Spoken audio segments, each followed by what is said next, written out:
Donc, tu as commencé à coudre un t-shirt ou un vêtement fait avec du tissu extensible. Tu viens de coudre les épaules de ton chandail. Et là, tu lis dans le patron « Coudre les manches ».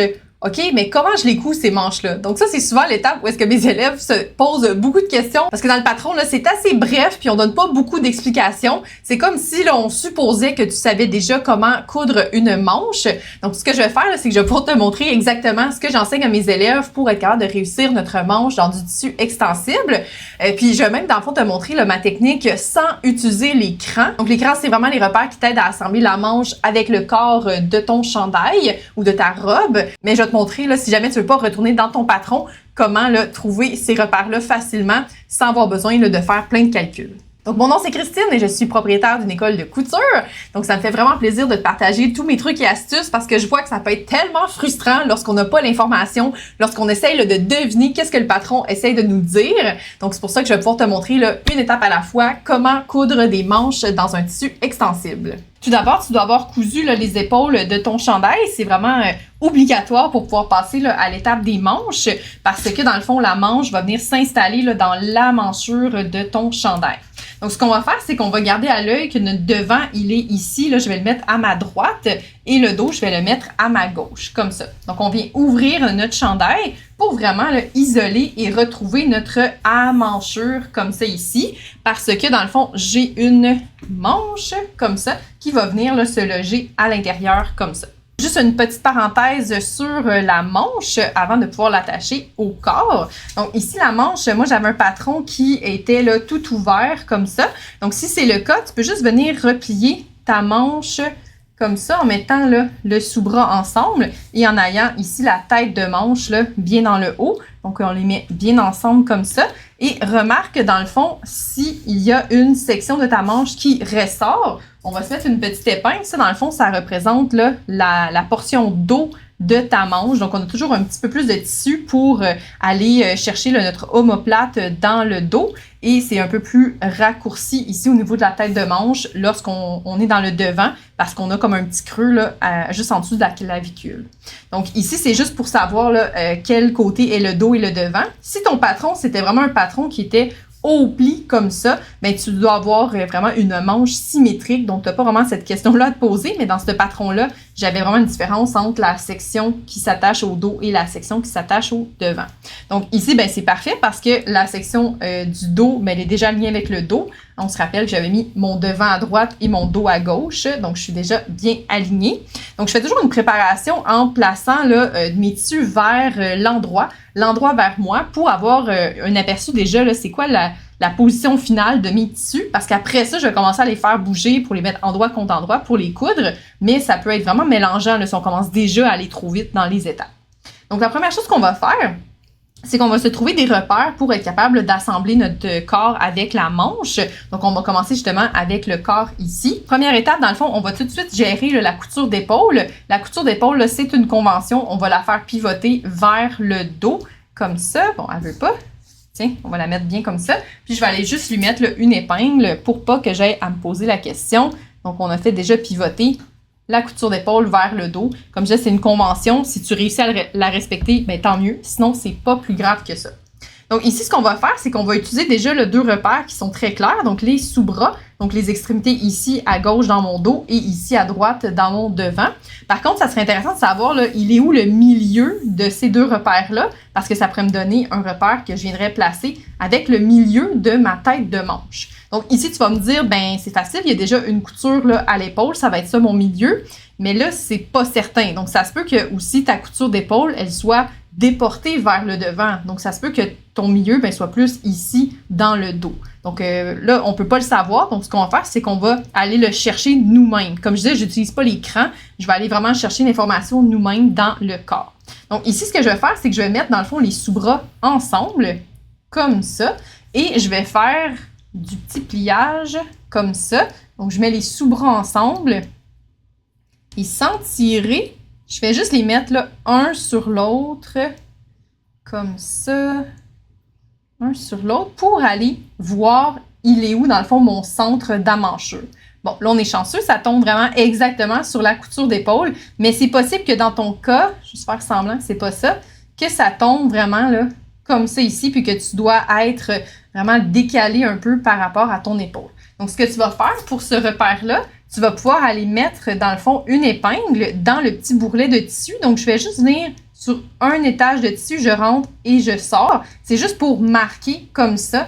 Et de l'extérieur, de l'intérieur plutôt, c'est bien là, à plat. Sinon, tu peux prendre un petit crayon pour aller faire une petite marque, mais moi, j'aime bien là, avec les épingles parce que ça laisse pas de traces. Donc ici, dans mon cas, ça a été vérifié vraiment le centre de mon amanchure, c'est aligné avec mon épaule. Donc, c'est pas souvent le cas, mais ça se peut que dans ton projet, comme je disais, que ça soit pas vraiment ça, mais au moins, ça va t'aider là, à avoir un repère. Donc ici, dans le fond, on a déjà nos 3 repères. On a en dessous du bras au dos, en dessous du bras au devant, et au niveau de la couture d'épaule ou, dans le fond, la moitié là, de ton amanchure.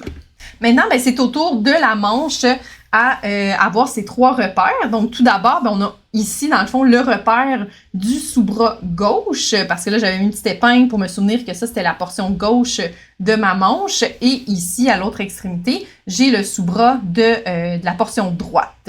Donc, la même chose, je vais devoir diviser ma tête de manche pour aller chercher là, mon repère qui va s'aligner avec l'épaule. Donc là, dans ce cas-ci, j'avais vraiment aucune information là, pour la retrouver.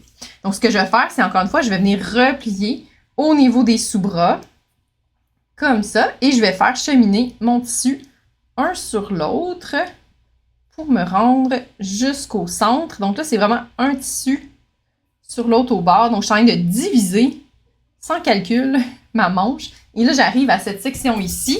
Donc, je vais faire là, ce que je vous ai montré tantôt. Donc, je vais juste rentrer et sortir, comme ça. Et ça va me donner, dans le fond, une indication, là, c'est où le centre de ma tête de manche. Donc, ici, maintenant que j'ai mes 3 repères, donc mes 2 épaules qui vont s'aligner ensemble et mes sous-bras devant et dos qui vont être ensemble, mais là, je peux commencer à attacher ma manche sur le corps. Donc, ce que je vais faire tout d'abord, c'est faire pivoter ici ma manche pour la mettre endroit contre endroit sur le corps comme ça. Je vais aller tout d'abord aller fixer, ici, c'est pas sur mon épingle, mais c'est vraiment sur la couture d'épaule, comme ça. Donc, je vais les mettre ensemble et je vais retirer mes épingles, venir en mettre une pour que ça tienne vraiment là, le repère, comme ça, de ma manche sur le repère de mon corps. Donc, une fois que la tête de manche, elle est bien attachée, mais là, je vais aller chercher, ici, je peux enlever mon repère du dos. Je vais aller chercher, dans le fond, le sous-bras de la manche avec le sous-bras du corps, comme ça, et je vais les mettre ensemble. Ici, dans le fond, à ce niveau-là, c'est vraiment un coin, là, 90 degrés, donc c'est un coin très droit. Donc, je m'assure d'aller le chercher comme il faut. Et je vais aller faire la même chose ici, au niveau de mon amanchure. Donc, amanchure droite, bord, extrémité de mon sous-bras de la manche. Je les mets ensemble là, avec un coin à 90 degrés et je viens les fixer. Ce que je vais faire maintenant, c'est, ici, je vais faire juste pivoter ma manche un peu plus vers la table. Comme ça ici. Donc là, je vois que j'ai le repère à l'épaule et j'ai le repère en dessous du bras. Ce que je peux faire, c'est que je peux déjà travailler un petit peu en dessous du bras. C'est assez rare là, qu'il faut étirer. Donc, il faut vraiment venir juste le mettre un sur un, là, comme ça, en dessous du bras.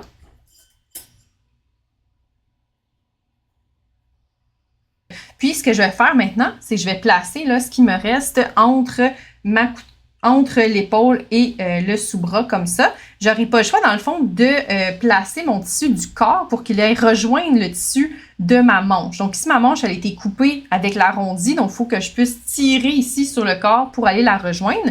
Ce que je vais faire, dans le fond, je peux soit me placer là, contre la table comme ça et étirer un peu, puis placer mon tissu pour qu'il la donne bien.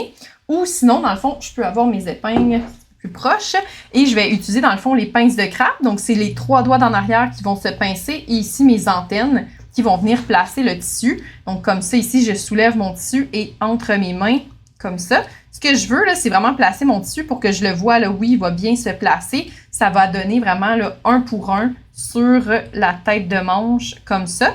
Puis, lorsque je vois là, que c'est quand même assez satisfaisant, je vais pouvoir venir placer une épingle au centre de ce que je viens de placer comme ça. Je vais pouvoir aller encore plus bien m'aligner entre mes 2 épingles, comme ça, et encore plus ici, aller chercher la rondeur. Donc, il faut vraiment là, prendre le temps lorsqu'on épingle notre manche parce que il y a beaucoup d'arrondis qui changent de direction. Donc ici, dans le fond, c'est la moitié de ma manche. Je vais aller faire la même chose de l'autre côté. Donc on n'a pas le choix d'utiliser quand même plusieurs épingles comme ça. Puis pour la manche, là, je préfère vraiment beaucoup les épingles versus des pinces là, pour que ça tienne super bien. Donc même chose ici dans le sous-bras, là, je viens mettre bien mes tissus ensemble comme ça. Et on les met bien au bord.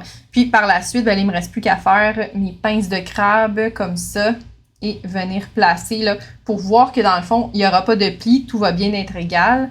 Et je viens mettre mon épingle. Donc, j'ai pas tant besoin d'étirer. C'est certain que le corps ici doit se faire placer, là, doit se faire modeler dans le fond pour qu'il devienne là, comme l'arrondi de ma manche.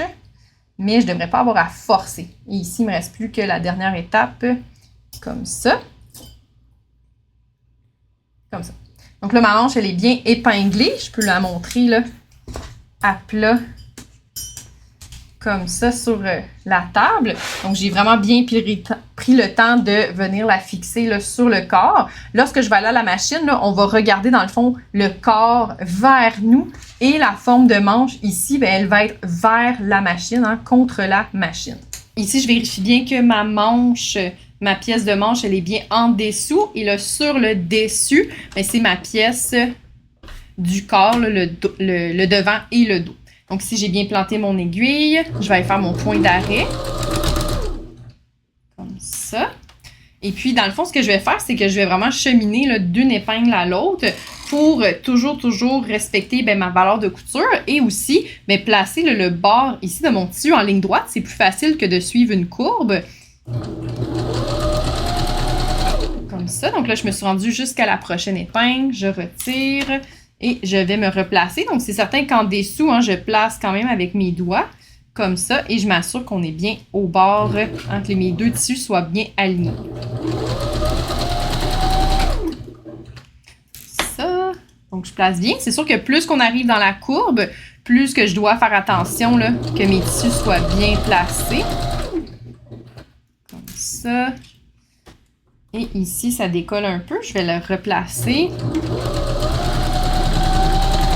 Donc, on n'a pas le choix. Hein? C'est pas on s'assoit à la machine puis on fait ça d'une traite. C'est vraiment plusieurs petits coups, là.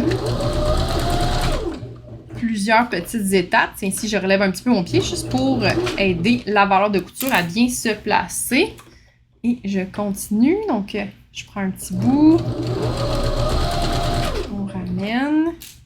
Donc, c'est certain qu'ici, là, ça permet, en étant à la machine régulière, de bien m'assurer qu'il n'y ait pas de plis et d'y aller un petit bout à la fois. Comme ça. Donc, ici, c'est vraiment la portion du sous-bras hein, que je vais aller coudre. Donc, ici, je vais pouvoir le forcer un peu en ligne droite et je pousse ici avec ma main gauche pour aller vraiment chercher la bonne forme. Donc, j'ai forcé le corps à prendre la forme de la manche. Et point d'arrêt. Donc, on va aller vérifier là, si tout a bien fonctionné. Donc, ce que j'aime bien faire, là, c'est que je prends mon chandail ici et je retourne sur l'endroit pour vraiment partir là, dans le sous-bras comme c'est ici. Et je vérifie, là, est-ce qu'il y a eu des plis? Est-ce qu'il y a des petites choses qu'il faudrait que je corrige là, dans ma manche?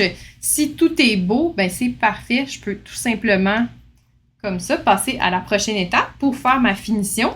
Donc, si tu n'as pas de surjeteuse, tu peux aller faire là, la finition ici du bord là, de la couture avec le zigzag. Sinon, je vais donner mon truc là, à la surjeteuse pour bien réussir la finition de la manche. Donc, une fois qu'on a assemblé la manche avec le corps, là, on n'a plus d'épingle. Hein? C'est vraiment retenu par une couture.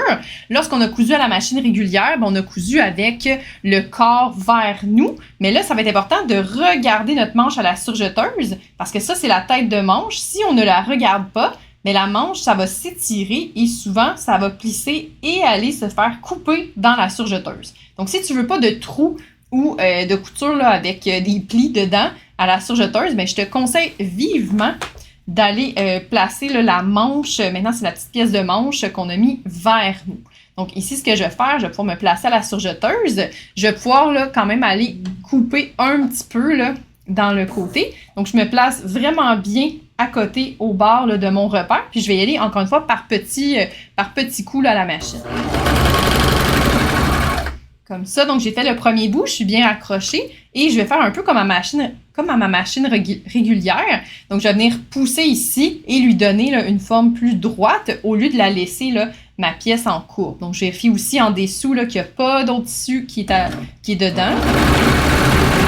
Et je viens bien placer, donc encore une fois, je place et je pousse un petit peu comme ça. Puis j'ai toujours ici mon pouce en dessous qui vérifie est-ce qu'il y a d'autres tissus qui viennent faire des étages, des petits motons là, en dessous. Donc c'est sûr que là, ici, on s'en va dans la tête de manche. C'est la section un petit peu plus difficile comme ça. Donc je me place bien. C'est sûr qu'ici, là, on pourrait dire quand même que j'étire un peu le tissu pour qu'il puisse là, bien se placer juste pour le temps de la couture. Ça. Donc, c'est vraiment là, des petites sections que je couds pour lui donner sa forme et je vérifie toujours qu'en dessous, ça fonctionne. Donc, vraiment, les élèves, quand je leur montre, là, c'est on coud, on regarde, on coud, on regarde, on coud. On regarde. Et ici, là, dans le fond, jusqu'à la fin, j'ai bien poussé pour que ma couture soit bien près du sous-bras. Donc ici, si je regarde, là, dans le fond, ma manche, c'est bien réussi. Le surjet, ça n'a pas causé de problème. Et sur le beau côté, également, là, ma manche, elle a été bien cousue. Donc ici, si je regarde, c'est vraiment là, ma manche, elle est bien accrochée. Sur les sous-bras ici, on voit que ça l'a vraiment bien connecté en ligne droite. Donc ça, c'est bon. Et ici, là, j'ai vraiment ma petite manche qui est prête, comme ça. Donc là, la prochaine étape, souvent dans les patrons, ça va être d'aller là, coudre les côtés. Donc on va mettre nos sous-bras ensemble, comme ça. Faire une petite... Ici, on va mettre bien aligné ensemble les sous-bras et aller coudre tout le côté aussi du chandail, là, comme c'est ici, en une seule couture. Donc, on coud là, du sous-bras jusqu'au bout, ici en bas.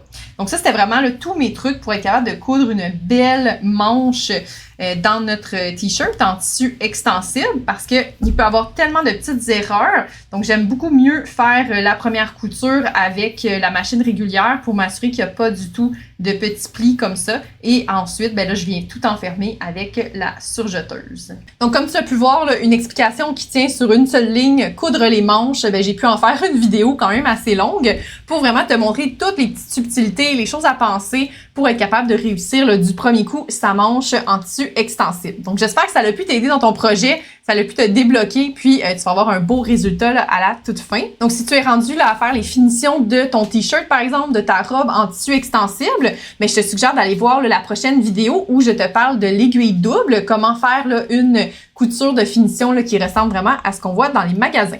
Donc, je te souhaite d'ici là bonne couture et à la prochaine. Bye bye!